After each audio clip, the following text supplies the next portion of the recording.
दीपावली के 5 दिवसीय पर्व पर दीपावली के प्रथम दिन धनतेरस से अंतिम दिन तक किस दिन का क्या महत्व है, किस दिन कैसे पूजा की जाए, किस मुहूर्त में पूजा की जाए। विनायक भारत न्यूज की ओर से समस्त दर्शकों के लिए जबलपुर के गवारी घाट स्थित भागवत आचार्य पंडित बाल गोविंद शास्त्री के मुखारविंद से दीपावली के 5 दिनों का महत्व बताया गया है। दीपावली पर्व में ग्रहण का योग बन रहा है।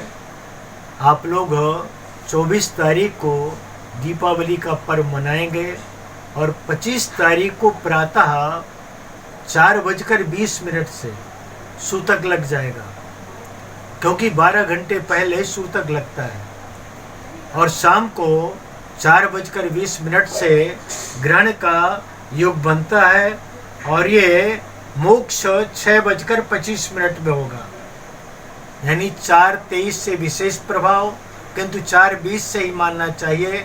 4:20 से ग्रहण लगेगा और 6:25 में मोक्ष होगा, किंतु ये विचित्र ग्रहण है, ग्रस्तास्त सूर्य ग्रहण है, यानी ग्रहण पड़ता रहेगा, सूर्यास्त हो जाएगा। मोक्ष तो हो जाएगा 6:25 में, किंतु ग्रहण जब पड़ता रहेगा तो परिणाम में होगा वास्तव में अगले दिन जब सूर्योदय हम देख लेंगे तब ग्रहण का मोक्ष माना जाएगा। यानी ग्रहण का मोक्ष जब अगला सूर्योदय हम देखेंगे तब माना जाएगा, तब तक ग्रहण का प्रभाव बना रहेगा। इसलिए व्यक्ति को चाहिए बाल वृद्ध रोगियों को छोड़कर, व्यक्ति को चाहिए, बाल वृद्ध रोगी तो एक प्रहर पूर्व भोजन कर सकते हैं, किंतु अन्य लोगों को एक दिन पहले से भोजन निषेध रहेगा, क्योंकि 4:20 से ही सूतक लग जाएगा, तो एक दिन प्रातः काल। इसलिए व्यक्ति को चाहिए कि उस दिन पूरा दिन अन्न जल त्याग कर, बहुत अनिवार्यता हो, मोक्ष के बाद जो रोगी हैं ग्रहण कर सकते हैं अन्न आदि, और जो स्वस्थ हैं उनको अगले दिन ही स्नान करके सूर्य दर्शन करके अन्न जल ग्रहण करना चाहिए। बहन से कहा, बहन जो चाहो सो मांग लो। बहन ने कहा, भैया कृपा करो, तुम्हारी दृष्टि अति क्रूर है, लोगों की रक्षा करो। तो कहा आज के दिन जो भाई अपनी बहन के घर में जाकर भोजन प्रसाद पाएगा, बहन का सम्मान करेगा, दक्षिणा देगा, उसके घर हम नहीं जाएंगे, उसकी हम रक्षा करेंगे। यम द्वितीया और इधर दीपावली के एक दिन पहले यम चतुर्दशी होती है, उसको नरक चतुर्दशी कहते हैं। अनंत प्रकार के लोग पाप करते हैं, पापों से मुक्ति का उपाय क्या है? कहीं यमराज का पूजन करें तो यमराज की यातना उसको नहीं भोगनी पड़ेगी। इसलिए यम चतुर्दशी दीपावली के एक दिन पूर्व रात्रि में यानी संध्या के समय दक्षिण दिशा में 4 बत्तियों का दीपक जलाकर यमराज के नाम से यमाय नमः कहकर रखने से यमराज की कृपा होती है, अल्प मृत्यु परिवार में नहीं होती। इस प्रकार यह पर्व 5 दिवसीय पर्व है। दीपावली के दूसरे दिन अन्नकूट होता है, जब भगवान नारायण गोधूली वेला में करना चाहिए, उस समय स्थिर लग्न जो इस वर्ष भी 7:05 से 9:03 तक स्थिर लग्न है। उसमें व्यक्ति को दीपावली में लक्ष्मी जी का पूजन करना चाहिए और पूरी रात्रि अपना जो मंत्र है उसका जप करे, मंत्र को सिद्ध कर लेना चाहिए। जप करे और हवन करे, मंत्र सिद्ध हो जाता है। जिस मंत्र का विधान है 10,000 जप करे, आपने 1,000 भी जाया था। 7 दिन रात गिरिराज जी को धारण किए रहे, और जब इंद्र क्रोधित हुआ तो इंद्र के क्रोध के कारण प्रलयंकारी वर्षा हुई, किंतु ये जो अन्नकूट का पर्व है वह गिरिराज जी के पूजन का पर्व है। इस दिन गिरिराज जी का पूजन भगवान ने किया था, बाद में प्रलयंकारी वर्षा हुई, बाद में गिरिराज जी को धारण करना पड़ा।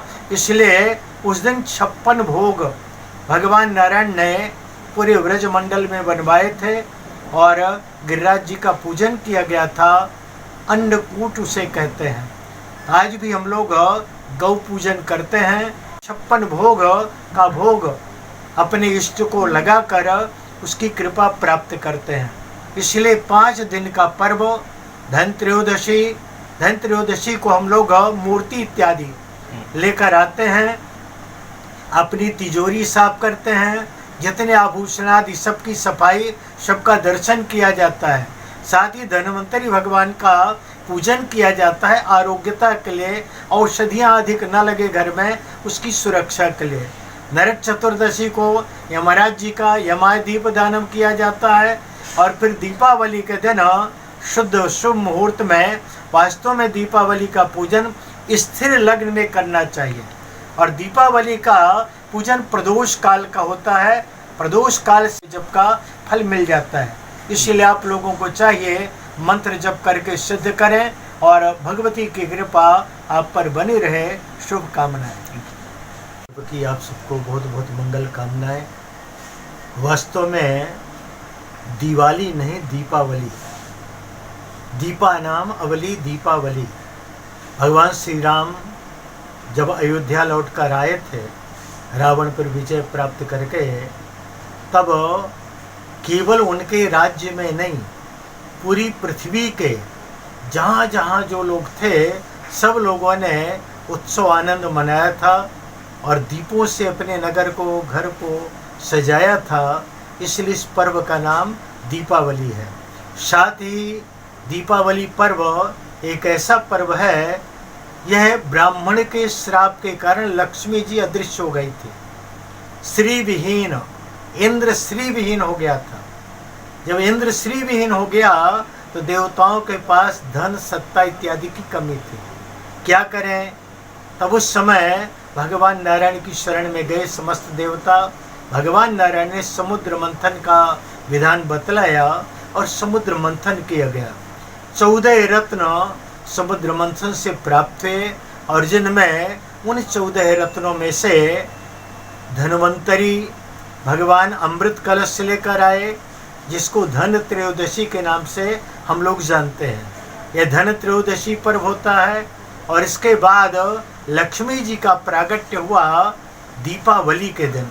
इसलिए दीपावली 2 दृष्टियों से, एक तो लक्ष्मी जी के प्रागट्य का पर्व है और दूसरा भगवान श्री राम के आगमन का पर्व है। इसलिए दीपावली अति सिद्ध पर्व, श्रेष्ठ मुहूर्त माना जाता है। 5 दिवसीय पर्व है। धन्वंतरी जयंती अर्थात धनतेरस से लेकर भ्रातृ द्वितीया, जिसे यम द्वितीया कहते हैं। यम द्वितीया यमराज जी अपनी बहन